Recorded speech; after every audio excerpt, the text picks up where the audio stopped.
Richards trying to scoot in there alone. It pinballs to the crease. Score! Let's get it. Oh my God! Here we go. You're listening to the Street Bullies podcast with your hosts, Derek. How you gonna get it, Bobby? John. Matt Casey. Unnecessary, but totally necessary. And Cody. What's not to love?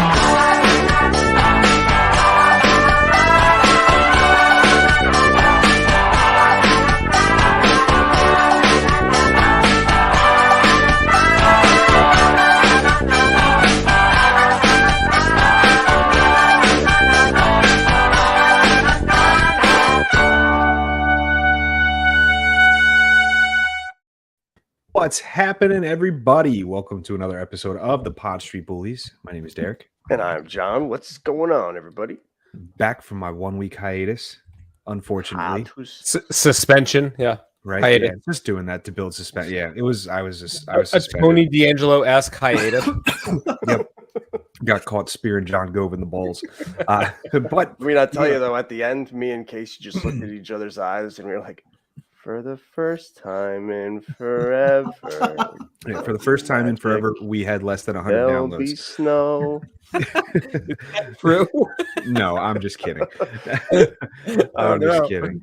John, It was I like- think you did such a good job. loved it. Yeah, if it weren't for me and Hoagie, it'd be 98. So consider you guys lucky. But we're joined with the full crew here tonight. We've got Matt Casey. What's up? Hey, what's going on? And Hoagie finally back. How many Whew. weeks has it Who? been? I don't know. Talk about a hiatus, man. Whew. Like I your hate first, the fact that you're back. your first show of Q1. Thanks, Way to go. guys. Thanks, guys. Missed you Hoagie all. thrives in Q2 through Q4. He skipped Q1. I was trying to think of any scenario he could go back to beer league for the week. Be like, He's the do they need a Kucherov. coach? Like, I mean, an equipment manager, someone selling Yeah. hot dogs. He's the anything. Kucherov of Pod Street Bullies without the skill. I We just even keep got him on invited. LTIR On the until Russian the accent. season. I got invited to go watch the championship game. I'm like, screw that. Yes, that's No, disrespectful. I don't want to That's watch the very guys that disrespectful. beat me. No, that's pretty sad, dude. That's like pretty much rock bottom. If you're going to watch another beer league team play in the championship game, like Yeah, good for you. Way to stick to your guns, Hoagie. Wait, are you The actually team- going at 10 o'clock? no. The game's at 8:30. The guy's like, yo, I'm bringing beer. I was like, doesn't matter. I'm going on the I pod. could drink beer on the podcast. More fun. Burn it. But anyways, guys, we missed a good bit over this past week in regards to some quotes that we're going to talk about when Tortorella and Couturier spoke to the media, as well as another snippet, you can call it, from John Tortorella here. I believe it was either today being Monday or Sunday, I think it was and today. that'll be a fun one. Also have some discussion surrounding Owen Tippett, as well as player development, we'll call it that. And getting to the first thing here we want to talk about. So they made Couturier available to the media here late last week, I believe. And there were some interesting things to pick apart from when he spoke with the reporters after practice. He was in a regular orange jersey on Friday taking faceoffs against Noah Cates. So I find that interesting. But first and foremost, I think you guys have all seen these comments. I think you've heard it, whether it's on Twitter, whatever it might be. But there were some interesting comments that I want to kind of harp on when it comes to Tortorella and what he said. So getting right into it here, the first comment, if I can find it here, because, I mean, Christ, the comment that sticks out to everybody is the one where Tortorella says that Couturier is out of his mind. I just steer clear of him because there's no sense in being around him because he's so miserable. Like taking that at face value, you're like, wow, that's pretty harsh, you know. But really digging into the situation here, we kind of understand where he's coming from. So, John, knowing what Tortorella said, let's break this down a little bit and talk about, maybe Tortorella's mindset about Couturier, the situation surrounding him, and let's just see where this goes. I mean, I've got to be honest with you. This particular comment didn't faze me in the slightest. I mean, John Tortorella has continued to have a way with words. Like, what was it just recently when one of the reporters was like, "What do you think about Wade Allison?" He's like, "Always hurt." He doesn't mince words. I kind of took it as like Sean Couturier's out of his mind because he wants to get back on the ice and he's kind of going crazy not being able to play. I didn't really take it in terms of like, he's over there skinning gerbils in the corner or something, wearing his grandmother's pantyhose. No. What is that not what you would take as out of your mind? Pretty I close. was close on that, but no, I think there's something to consider here, which is like we're taking a snippet of a like much longer press conference, kind of at like in a little bit out of context here, but John's right that it Tortorella doesn't mince words. He said it with Tanner today. He's just like, haven't seen much from him before the injury, haven't seen much from him since. Like, way to go. Another one. Yep. Anybody who's played sports at any level knows that like when you're injured and when your team is sucking wind, like it's a helpless, brutal feeling. And like knowing that he like can't do anything to help, like, he's training and then, sitting at home with his family, like, that would drive me nuts too. And it does. And so I get it. I feel, the guy's been out of commission for essentially a year and a half at this point. Like, what did he play last December? And like he brought it up. If you were to wait until next season, like it'd be about 2 years since he last played. Yeah. Hoagie, what are your thoughts on what Tortorella had to say about Couturier here? I don't blame him. I would be going out of my mind too. Like, it's his job. He wants to play what he's getting paid to do. Like, my immediate thought was, can you imagine his wife and what she has to say about him? Because I'm sure he's driving her insane. Like, picture him in like one of those back brace things, like, honey.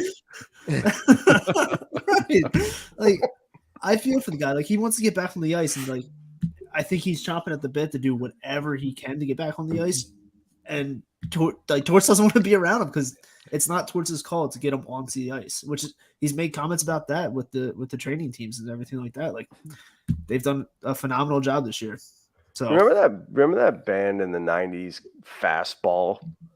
Yeah. Were they? Where were they going without ever knowing the way? Well, they sang that other song. Was I out of my head? Was I out of my mind?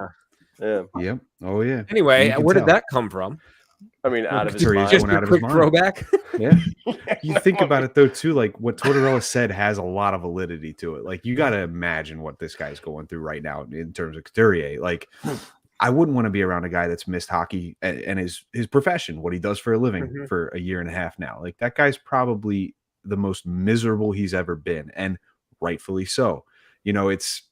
It's interesting to me though too, in terms of Tortorella. I don't want to say he was giving pushback when asked about Couturier coming back onto the ice, but he's being very coy about it and basically relegating it to the medical staff, saying it's the medical staff's call. We're going to have that conversation. Point, dude. You're right, and that's fine. I agree with that. But he's also being very like, that's a conversation we're going to have. That's a conversation Couturier and I are going to have. We're going to have to sit down and talk. It's like, in my mind, and maybe I'm just being negative here, but like, do you think there's a world where Tortorella is going to try to convince Couturier to sit out the rest of the year? No. I mean, I don't think that'll be a Tortorella thing. Yeah, it's not his call. Well, true, but let's be honest. He could talk to him and be like, "Hey, listen, here's what I think. Now you tell me what you think." I think it's as simple as this. John Tortorella is too consumed to what's going on the ice. Who is able to play? I don't even think he's really thinking about Sean Couturier until somebody says to him, "Okay, yep, he's ready to go."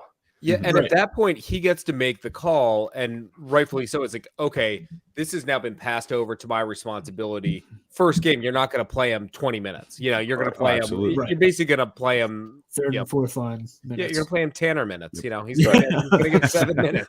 Max Willman minutes. No, I mean, and he should and I think it's vital. I think we can all agree at this point. It's vital to see can he take a hit? Because if he takes one hit and he's done, it's like that dramatically alters the offseason. Yeah, dramatically alters Sean Couturier's life at that point. Right.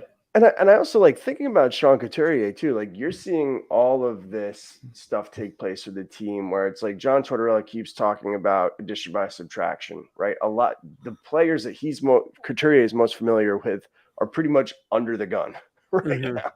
Like there's got to be some internal pressure where he's like, where am I going to sit with this guy, right? Like, what does Tortorella think of me before I've even had an opportunity to play? You know, am I going to wind up in his doghouse while trying to recover? Like we've all gotten inside our own heads before, you know, and when you're injured, you're pretty darn vulnerable, where it's like, I could see that really playing a part too, where it's just like, you have no idea what's going to happen.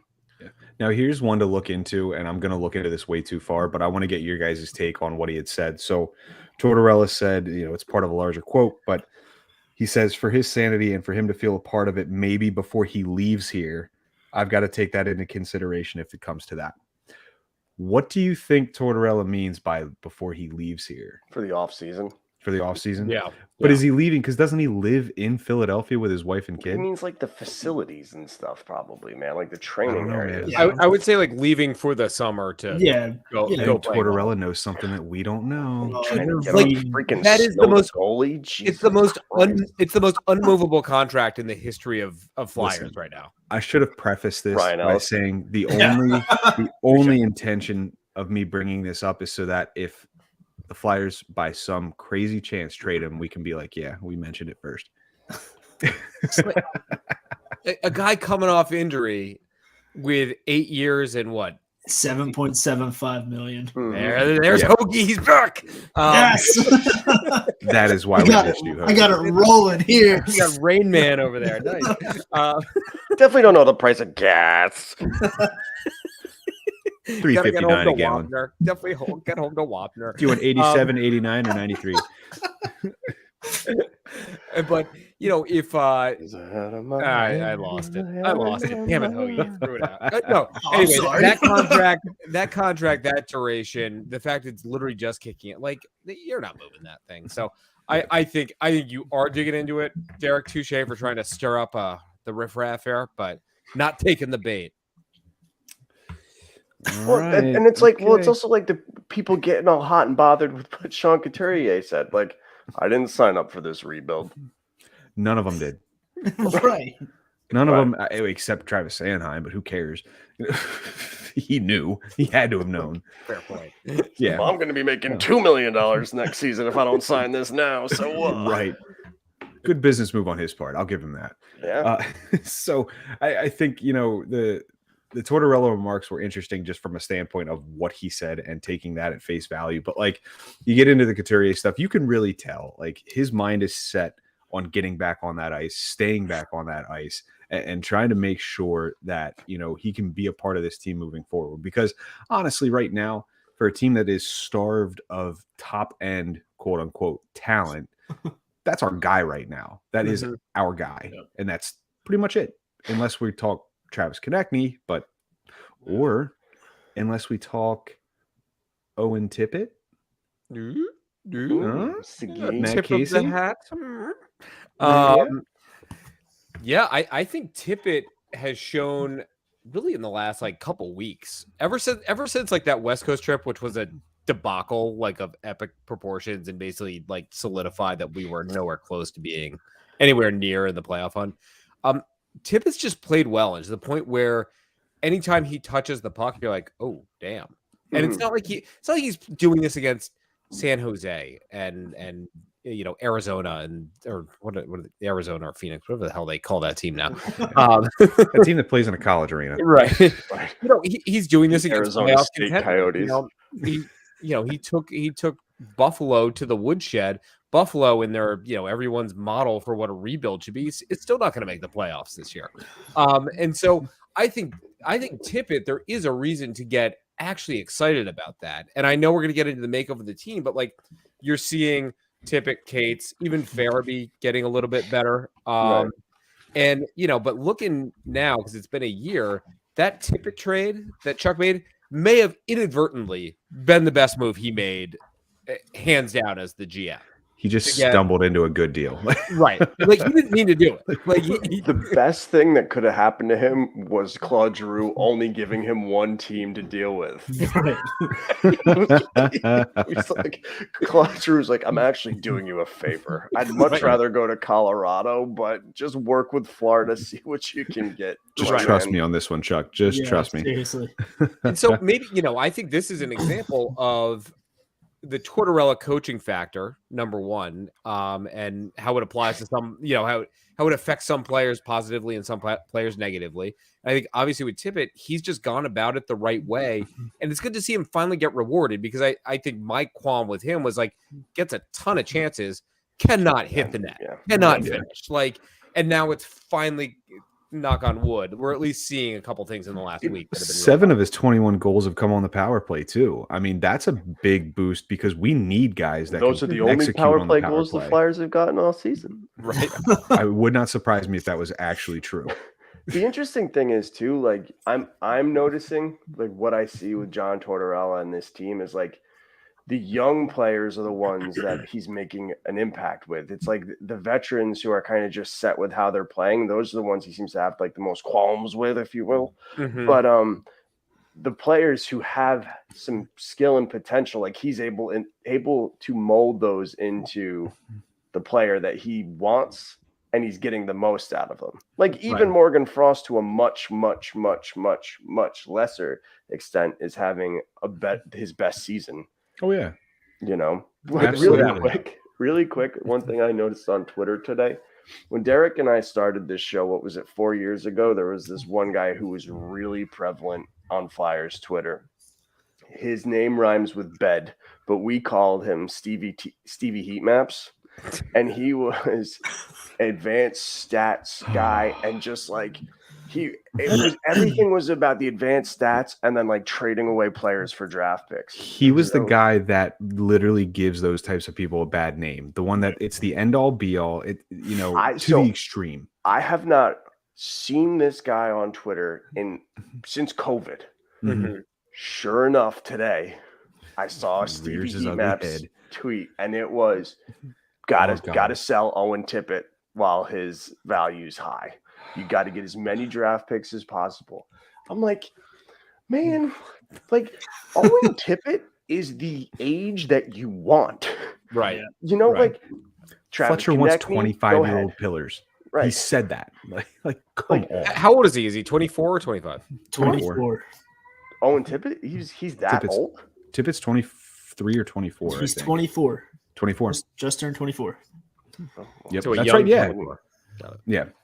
But like that's like, unbelievable. That's the epitome of what you want. Right. Yep. And I think you're right, because you have Tippett, Cates, Farabee, maybe Frost, maybe not. I think the jury's still out on that one. York, I still think, there's room for improvement, but I think he's solidified, quite frankly. I think we've seen a little something from Forster too. Right. And looking at that, and then you combine that with theoretically a healthy TK, a healthy Coots, and maybe a healthy Cam at the top end.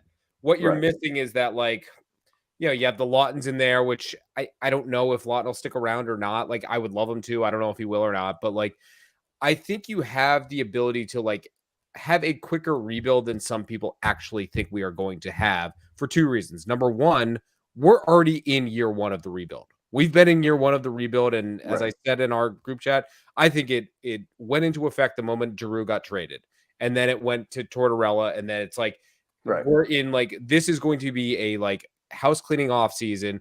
Next year may or may not be great, because I think we're going to lose some, like, man minutes. Is that the word? Talent. Yeah, some talent. But I don't think the high-end talent that we're looking at is going to be the 29 to 30-year-old high-end talent. No. I think we're still going to be looking for that 24 to 25-year-old high-end talent, versus, like, the much more established, and see if they can grow together with this, like, younger potential core. Yeah. Well, that makes sense. Like, it's on par with what a rebuild should be. You're looking to stock young talent that can develop together, build a team chemistry that, is unparalleled, because they came up together. They went through, quote unquote, the shit together. Right. And they can finally come out on the other end of that as a unit and more solid than ever. which and is which is totally different than a fire sale rebuild through draft. yes, that is one And I'm thing. not saying don't draft high, but like there's a Yeah. difference in mentality there. Fire sales, it's scorched earth. Everybody's gone. You're starting literally with a clean slate. When you're just selling off and you're talking rebuild, there are still key components to the team currently that are going to remain. You know, I don't think people fully grasp that. They see fire sale and rebuild in the same breath, and it's like, no, like how can you lump those two together? Well, it's like, you know, that whole fire sale mentality, or like what Stevie Heatmaps is trying to preach. It's like, it reminds me of that weird guy in the grocery store who like always has like a cat shirt, who buys all the lotto tickets, and he's like, every time he wins $10, he goes and buys some more lotto tickets. But like the dude has been there for 15 years because he's never gone anywhere with this. Like that's the same thing as how many of these guys do you know? You seem to always know a guy. Yeah. You don't know that guy at the grocery store with the cat This is shirt? the guy who carries his Must be a Long backpack into the Island thing. gym? Or is it No, separate guy. But you know what I mean? It's like waiting for something to hit big. It rarely happens. right? You know, and like even if they were to say we're going to move on from the TKs and the Provorovs of the world, and our core, the one we're going to build with, is that younger Tippett, Cates, like, and that's the age that we're going to go from there. Like, fine, I could see that. But somebody like Owen Tippett is not someone you look to trade. No. I think what's Hoagie, back to you. What's he on from a salary standpoint? Salary. Who do. Tippett, he's relatively cheap, I believe. Siri, what's Owen Tippett's salary? It's a little over $1 million, isn't it? 1.5 at 2 years left, and he's an RFA at the end. I mean, Yep. I think you know, I personally think if he continues to show this, you lock that sucker up, man. Right. Oh yeah, absolutely. You got it, because at the end of the day, sans the 2024 first round pick, this is the last part of the trade with Florida for Giroux. So I mean, you know, emotional attachments aside, like that's something that you certainly build around, because he wasn't given that opportunity with Florida. He's finally getting it and arguably flourishing at this point, you know, proving to be a pretty decent part of this team moving forward. So I still don't know what his ceiling is, you know, like does he max out at 25, 30 goals? Like if that's the case, great. Right. You know, like that's fine, but that's still not going to be like, that's not going to be the torchbearer. Like, let's be No, real I here, hear you. you know. I think he'd be a great secondary scorer for someone. Yeah. And, you know, even if it's for sure, again, even if it's putting him around Atkinson and Couturier in you know, if they're healthy, like it's gonna help. Yeah. Like it's certainly gonna help. He's got a rope and he's pulling them along. Come on, guys. Attach that rope to Farabee. Maybe we can get some more production out of him. He has looked better though, right? Yes, absolutely. Yeah. Oh yeah. I mean, that game against Detroit, I think it was about a week. I think last weekend, he actually looked really good. Minus that, I think he had one really bad penalty. But I mean, he's taken tripping penalties galore. Did anybody catch his post-game interview that they put on Flyers Daily? Yeah. Oh man, he sounds like he ran into a few walls. Oh boy. Which is like, it's just not intelligent whatsoever. Not saying he's not a smart dude, probably isn't. I don't care.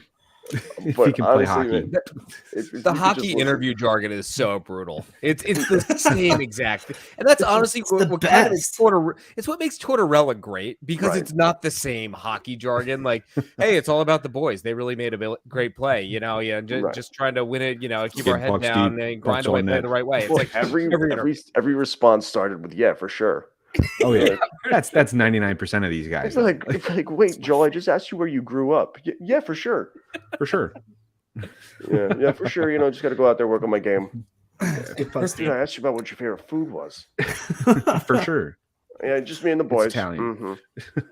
So, kind of piggybacking off the discussion in regards to the fire sale versus the rebuild here, there's an interesting quote Tortorella put out here within the last day or so in regards to the roster itself, and you know, try to be quick about it. But he says some of the young players have grown and some of them haven't. Some of the veteran guys haven't. So that will be discussed. But for me, the next step with this organization is you don't start adding players until you subtract players. I think there needs to be some subtraction, and those will be in discussions at the end of the year.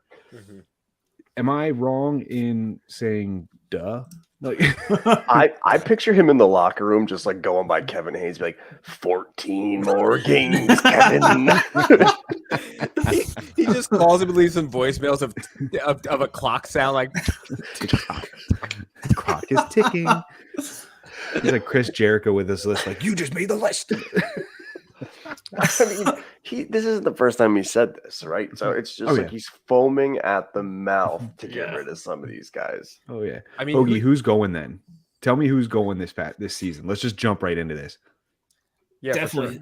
Yeah, for sure. Hayes. Yeah, for sure. Me and the boys, just working on my game. I definitely think Hayes is out the door.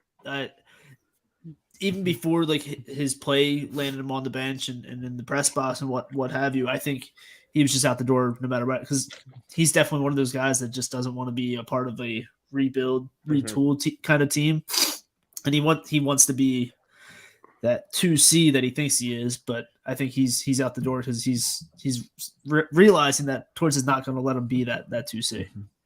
Okay, so let's piggyback off that. Next name, who you got, Casey? I mean, I think obviously we all know JVR's. He's on the list. And he's out. You don't even have to say him. That's a gimme. That's a gimme. Yeah.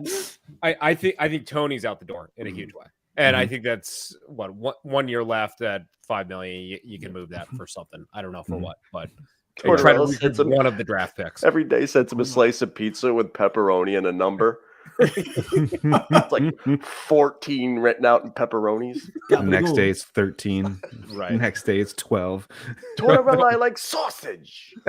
But Hoagie, I'm with you. I think Hayes is like he is talking about Hayes in this. Absolutely. And Hayes has been completely unnoticeable in the last 2 weeks too. He knows that.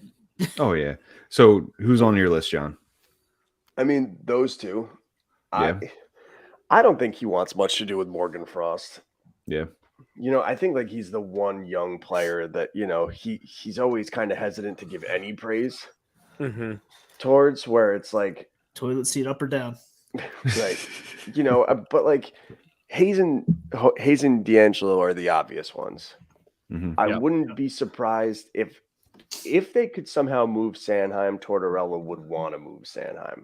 I just think with that contract. I asked for one name because that's the one I was going to give. So thanks for impeding on that. You're welcome. Jack. There's another name, Derek. There's another name out there. Ivan Provorov. There you go. Yeah. But not. I don't think it's one or the other. Tortorella wants him gone though. I think Tortorella wants to keep Ivan Provorov. Right. I think he does too. But here's the thing: between Ivan Provorov and Travis Sanheim, it's going to be a trade. They're not buying any of them out. They're not releasing any of them outright. It's got to be a trade. So of those two, who fetches you the better return? Well, yeah. Of course. So if you're looking to jumpstart this rebuild, the R word, we're looking to get value out of these guys. Don't saying that. You see? Come on, I'm on the pod, guys. They went off on him. Boy. I'm like, oh my god, you got to be kidding. People suck. Let's be honest. For how long were we referring to it as that though? Because I mean, no one wanted to say it. No one wanted to call it a rebuild. I just thought we were talking about Hoagie. Yeah, that's what I thought. I didn't want to get into that. Here's the thing, Derek. I think that if you can move Sanheim, you move him. Yeah. I think, and you keep Provorov, because I think Provorov. I agree. I think Provorov. He's what, 3 years left. I think. You can move Provorov next year, and I think that may be a more realistic scenario that doesn't completely decimate your decor by moving both of them. But I think if you have any chance of moving that Sanheim contract, you freaking do it. Yeah. And I mean, you've got Cam York, who's essentially, I think he's ready to make that next step to jump into a Sanheim spot. And then the next year, maybe that's what it is. It's a ladder of succession here. You take over for Sanheim if you're Cam York, and then the next year you're taking over for Provorov and you're our number one guy. I don't see a world though where you're trading Travis Sanheim and not getting a similar contract back. Right. Especially with the cap not going up. Like, what I keep hearing is Sanheim for Mackenzie Weegar, which is legitimately the same contract. They compared Uyghur to Phil Myers for so long, and Oh, boy. how that Here turned we out. I mean, what is it? The contracts are identical, correct? Same AAV and everything. Yeah, I think Uyghur's a Oh, little for Uyghur. older though. Who's got more term, or is it? Well, Sanheim probably has more term. I feel like it's a dumb No, question. I think they're both on the same exact deal. Oh wow! But isn't Uyghur further along in the deal? I thought he was. No, he signed it. He signed it earlier in the offseason. Ah, okay, gotcha. Okay, so there's really no win or lose there. Yeah. Yeah. I mean, you're not. To me, if you're trading Sanheim, it's because Tortorella doesn't think he can do anything with them, and you're getting a player who it's like change of scenery, like a Uyghur or a Perego kind of thing, where it's like you're committed to him for just as long.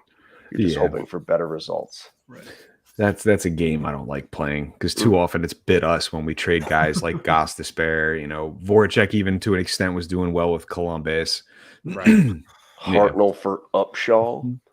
Yeah, that was I like Umberger. It was Umberger. Yeah, it was Umberger. Umberger. Yeah. Not One of the Umberger. Umberger was solid in his first stint with the Flyers, but his second His stint last was one, oh. no good. Meister Umberger. Do you see Yeah, a that scenario where they move both Provorov and Sanheim? If the right deals come along, absolutely, they have to. I just look at that and I'm like, That screams rebuild. oh boy. Well, Well, of yeah. course it's a rebuild, but it's like But that's non-competitive hockey right there. If we Right. And trade Tony D'Angelo. yeah, that just See ya. screams we're not going to be competitive for the next couple of years. At that Ronnie point. Attard is not going to be ready for this, dude. Oh my gosh. Isn't he swear to supposed to be God. coming up soon? The other Doing R up word. this week or next week, I think. There's one Yeah. individual amongst like Flyers podcasters and you want to call them personalities that always calls him that, Ronnie. And every time I hear him say it, I want to punch him right in the face. I'm just like, dude, shut the hell up. I mean, Ronald Attard. Come on. I think it's got to be one or the other, Casey. Yeah. And I think like if we're strictly talking, like we were saying, like Tortorella wants them gone with this addition by subtraction. I think he wants to hold on to Provorov, right? I think that if he could choose, Right. it would be Sanheim. Yeah, absolutely. I mean, at the end of the day, Provorov is a more established, better defenseman than Travis Sanheim at this point. You want to hang on to the proven commodity. And I think Provorov could have more of an instrumental effect on Cam York and his development. So you keep the guy around that's going to play big minutes, benefit you in the short term, but also in the long run, have a guy like Cam York could look up to potentially, because who else is Cam York going to look to in situations? Maybe. Not saying much, but Maybe Provorov can call up his buddy James Reimer and they can join the Rangers. Yeah. I was waiting for it. oh boy. All right. Let's No, but here's the other thing. divert course here. I look at where Provorov is with his contract. It's obviously more palatable. How do you say that? Palpable. Palatable. Palatable. Palatable. Schneid. Roads. Schneid, shut the But I look at a team like Buffalo, who's been trying to do this, and it's like, do they need another defenseman to like try to put them over the top? And they're closer to the playoffs than we are at this point. And could we actually get something decent in return from them, knowing that they need to make that push? I also kind of feel like for Provorov, man, like if I'm him, I do want to trade, quite frankly, because it's like he's stuck. He's already been through one rebuild, basically. He had 1 or 2 good years, and I think he just needs honestly a change of scenery. But he's a professional. He'll keep playing whenever. And on the flip side, maybe this is literally the worst we've seen of Sanheim, and maybe he does have a bounce back year next year. You never know. I feel like history says he will, because I feel like it's an on and off type thing Usually where he every has a other good year. year, a bad year, a good year, bad. Like, Right. we can hope for that, but like, at what point is that not good enough? You need to have consistent, decent years, at the very least, decent years. And he's not had that. There's no reason for any of us to believe that that's going to be him. This is the Only he frustrating had to part. Play for a contract. Yeah, if only. Yeah. Thanks for your parting shot, Chuck. So I think we did a pretty. People will love me when I make this move. I love to hate him, but Chuck's plan to success. we spoke about young guys coming up when trades like this happen. But what I really want to delve into here is there was some talks probably a couple weeks ago at this point, but we're starting to really see the NHL season dwindle down. AHL playoffs are coming into shape as well, and the Phantoms have a pretty good shot of making the playoffs when it comes to the AHL playoffs, I should say. What I want to talk about is the benefits of some of these younger guys, your Forresters, your Denoyers, your Zamulas now that are up with the team as of today. Awesome. And basically what the benefits are to them seeing, a handful of games here at the NHL level versus seeing some playoffs in the AHL. So I know Hoagie probably follows the AHL more than any of us here. And maybe not by that look. I don't know. But like in terms, you've got some. I'll put it this way: you've got some strong opinions about some of these kids. So I want to start with you. Plus, we never give you a chance to talk. So Our fault he hasn't been here in 7 weeks. Yeah, right. Oh yeah, but you know what? I was chasing my own playoffs. That's fine. Yeah. So Hoagie's got playoff experience. Let's talk to him first. There we go. There's our tie-in. Tell me your take on this. So if you're looking at it from this standpoint, what's more valuable to some of these kids like your Forresters, Denoyers, blah, blah, blah, blah, blah, in terms of AHL playoffs versus NHL regular season games? I mean, for a guy like Forster, I think you want to get him to see as much NHL time as he can, but he's also proven to be a very good wheel or cog or what have you in the Phantom system, and he's been putting up a bunch of points. So I think you're going to want him back for playoffs, but I can make the same argument for everybody. Like, get him the experience. If you think they're going to be an NHL guy coming up in the next season or two, you want them to get as much experience as you can. But if they're important to the Phantoms, you're going to want them back there so they can get even more experience and kind of help lead that team. I think back to the Richards, the Carters of the 2007 Phantoms. Mm-hmm. Yeah, it was either 06 or 07. I can't. 06 or 07. It was like Yeah. right in there where they went balls to the wall and they won the Calder Cup, and they kind of came up to the Flyers and had this swagger about them, hey, we have experience, we can do this, and it kind of helped kind of create a culture in the locker room. So I would like these guys to get as much AHL experience, especially in the playoffs, to kind of come up and kind of help lead whatever we're about to go through with this Flyers team next year, because it could really help the chemistry of the room. Hey, we're this is what we just did. Let's build that into what we can do in the NHL. Mm-hmm. Okay. No, I think that makes sense. I mean, what's your take on this, John? I mean, for the record, I could give a shaved rat's ass about if the Phantoms win any sort of Calder playoff thing. I mean, since the beginning, I've said I do not care about success in the AHL. That being said, I do look at it as depending on the prospect. Zamula has been around for a while.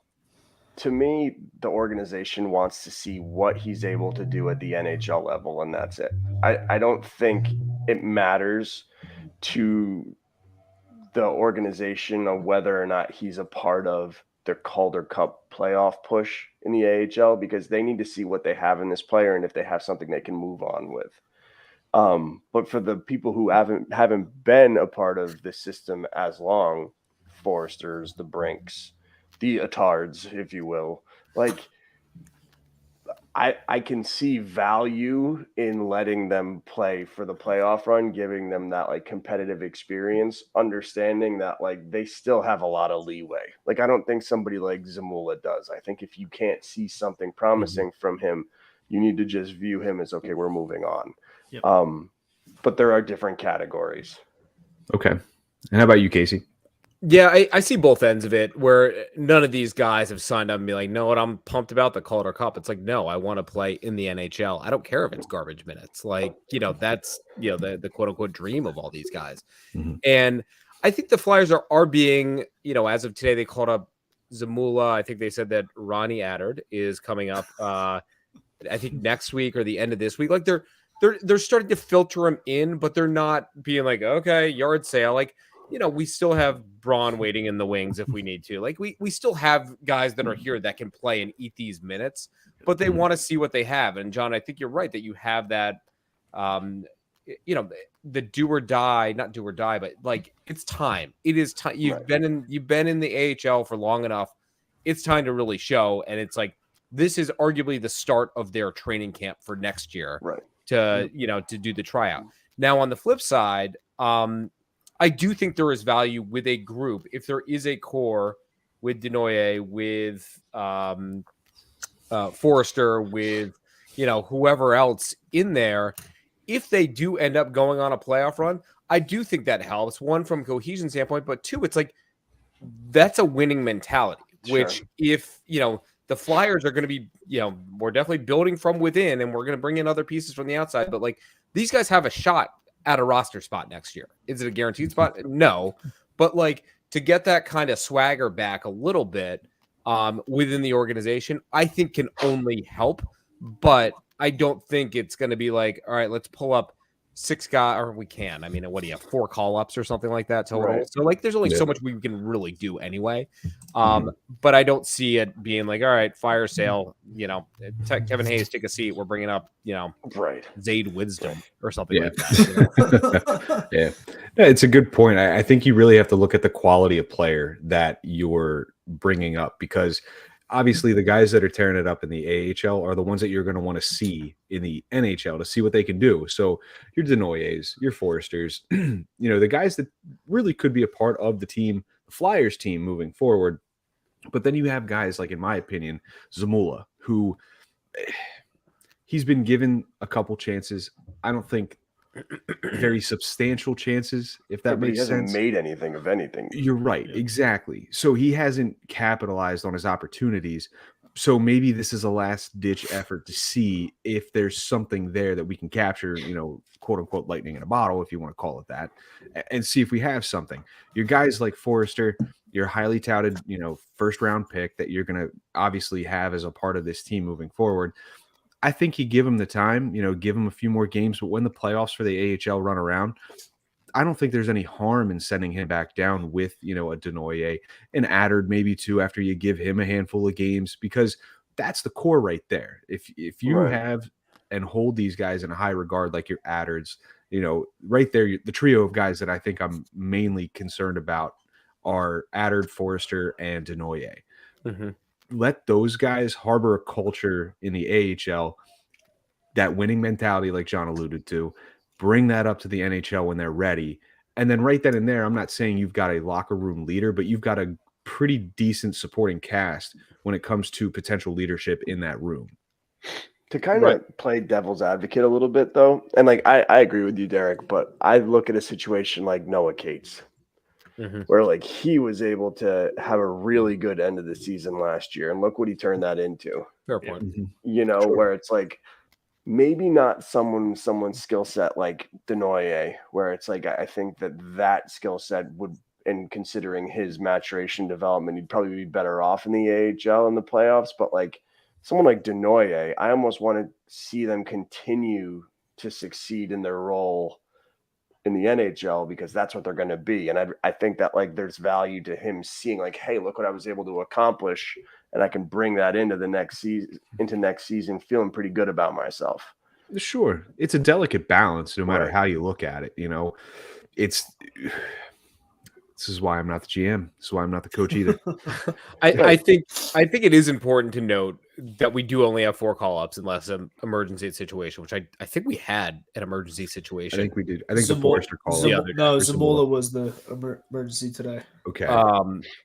But I think there's something in there too about understanding this Flyers team right now. Yes, we are out of the playoffs, but like we're not playing bad hockey. In my opinion, like that game against Carolina was the most heartbreaking thing I've ever seen in my entire life. Like point under a second left, and then you go to overtime where you might as well be like, just take it, just take the point. It's fine. We know what we are. But I do think there's something to playing. I feel like there is a big difference from last year at this time to this year at this time, where we are still playing competitive hockey despite not being in a competitive race for the playoffs. And so, like, I think the value, and John, good point on Cates, like, that's a fair, but I think that's almost the exception right now versus the rule. And so I think plugging these guys in, I think would help, quite frankly, for a couple games here and there. And maybe you do get a Cates that does shine, but like they need to understand. Yes, that's understand that standard that is needed, and sometimes you need 3 games to get that done. And I think we're seeing that with Forster, and like he's gotten more and more confident each game. Yeah, Absolutely. I mean the Calder Cup playoffs to me is the most important for one player, and that's Sam Ersson. Yeah. Like to me, that's the guy where it's like, okay, show out, buddy. Yep. Yeah. Yep. Steal around or whatever. Right. Yeah, steal a couple games, prove your worth to this franchise and what we're thinking of you at this point, at least. And then we can trade Carter Hart. Yeah, no, because Sandstrom is only 7 wins away from getting double-digit wins this year. Oh, boy. All right. So go ahead, Ogie. What are your guys' thoughts on like a Bobby Brink? Do you think he comes up for a couple games? He hasn't played at all with the Flyers, right? Right. Yeah. Last year he did, but last year, yes, but not this season. He was hurt at the beginning of the season, and then he's pretty much like on a medical stint or whatever you want to call it. But he's been down there the entire season at this point. I think at this point you should just keep him where he is. Keep him where he is and let him cook. I think if he's not crushing the AHL right now and like doing what's expected of him down there, I haven't watched any Phantoms games lately, but I think he's doing all right. I don't want to say he's setting the world on fire, but he's doing all right. But if he comes up and doesn't perform and Tortorella gets a sniff of that, like boom, that's Hayes Doghouse City right there. Blood in the water. Hayes Bobby. So in 31 games, he's got 8 goals, 11 assists for 19 points. And he had like a shattered hip, right, or something like that. Something weird. I think you gotta let him fully heal out. Just let him cook, right? Yeah. Right. Yeah. At that point. Oh yeah. So one last thing I want to bring up here real quick because we're still about 45 minutes in. Hoagie's father-in-law here is watching the show, and he brought up a good point. Did you guys read or see the Inquirer article that Marcus Hayes put out? About the 3 wise men? Yeah. So apparently Dave Scott, when Chuck Fletcher was fired, apparently there was no consultation of the advisors, as some refer to it as, the Flyers Illuminati here. Anybody see any validity to that? I don't know if it's not true or not. I have no idea, but like, everyone's like, well, these guys don't really have too much say in things. It's like, okay, then what are we all complaining about here? Right. I mean, Chris Therien was very vocal on the last episode of Snow the Goalie. I mean, and I'm not against what he said, but he was like, these 3 don't make hockey decisions. He was like, which they, in my opinion, I don't think they should. Right. They shouldn't, but they do have a say, and we have it on confirmation that they've got pulled to trade. To trade. Right. Yeah. I just hear so many conflicting things about these 3 individuals that I'm just. Yeah. If Dave Scott went around them and didn't ask their advice, that's a win in my column for Dave Scott. My concern is that having you shouldn't, and maybe this is part of a bigger issue, but you shouldn't have people to advise you on these things when you're in a position where you just shouldn't need an advisor. Right. Know the game, know how to build a team. That's your job. Second opinions in anything are always. But that's why you have assistant GMs. That's why you have guys that are below you. I'm curious of like what other teams like situation is like. Like, do they have 3 wise men? You know what I mean? Like they shouldn't. They do. It is common. Yeah, I can't tell you specifics, but yes, it is common. I'm just picturing Dave Scott waking up in the morning and being like, do I pick my big boy pants or my little boy pants? My big boy pants or my little boy pants? Oh, go with the big boy pants. You also see like Billy Barber. He has to say. Yeah, Billy Barber just like sitting by this side of his bed, just like petting a cat or something. Good morning, Bill. What are we going to do today? Oh, Dave. No, I mean, I don't know. If he did it, I'm totally fine with it because, quite frankly, been a long time. Who knows how long Dave Scott's going to be around anyway? With Hilferty now in the right. fold, and so maybe that had something to do with it. And it's also like, you know what? At some point, man, the owners are the owners, and the advisors are the advisors. And yeah, Let him off the leash. Yep. You got to do it. They've tried doing it with the advisors and with Chuck for the last couple of years, and we're a complete cluster F, So Yeah. I think, I mean, and I'm definitely getting ahead of myself here. It seems like Dave Scott has just realized that, he played his part in screwing this up, Yep. and I do think that the Dave Scott era is coming to an end. I mean, Yeah. if you put all the pieces together, it seems like that's the case. And I think that he's just trying to set up this organization in a way where it's like, okay, you know what? I really screwed this up, but let me at least put this in a better place than I left it to the best of my ability. Yeah. I like the Hilferty hire too. Like I like that you're bringing in a guy who seems like a very sports centric figure, He's from the area. He's from Philly. He's got a vested interest in Philadelphia sports. Like he led the bid for the World Cup to be in Philadelphia. Let's see what else. There was a bunch of other stuff that I wrote down here too. He was the head of Independence Blue Cross. He was the president and CEO of that organization for 10 years. And he seems like a Philadelphia guy. So like you can say what you want about, oh, I don't want, prior players, this and that. Like he's not a prior player, but he seems to have a pretty good, he has a vested interest in the city. And so he likely wants to see this team succeed more than anything. That's the type of passion you want from a guy that's going to be potentially making decisions. And maybe selling the team to Timo and Forsberg. Timo and Fopa and David Boreanaz. And Bones. Do it. Absolutely. I called it first. I called it first. Hoagie did. We'll give him credit. And I mean, he's got a more fun name to say than Dave Scott. I like saying Hilferty. It reminds me too much of Michael Scott at this point. Name and just I demeanor. feel like isn't that the name in Happy Gilmore? It's like Gilmore Happy and Daniel Hilferty Daniel. Lafferty. What was Lafferty? Yes, yeah. Lafferty T. Daniel. What was Randolph Scott? Remember? There's Randolph Scott. He's like Randolph Scott. That's Blazing Saddles.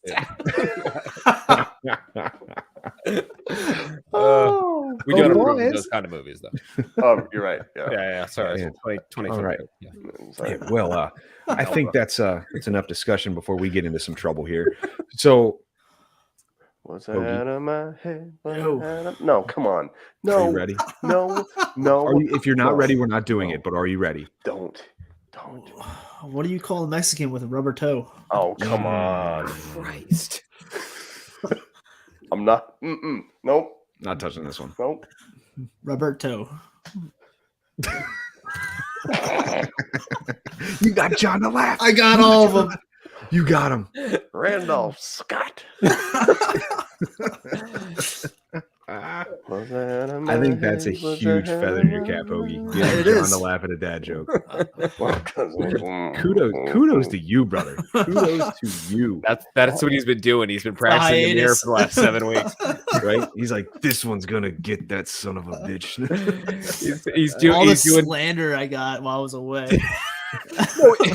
John and I last week were like, oh, we haven't ripped on a Hoagie this week. It was the last 5 minutes. We're like, all right, let's rip on a All right, guys. Well, that's it for us here. So, Hoagie, continue with it and let them know where they're going to be able to find you.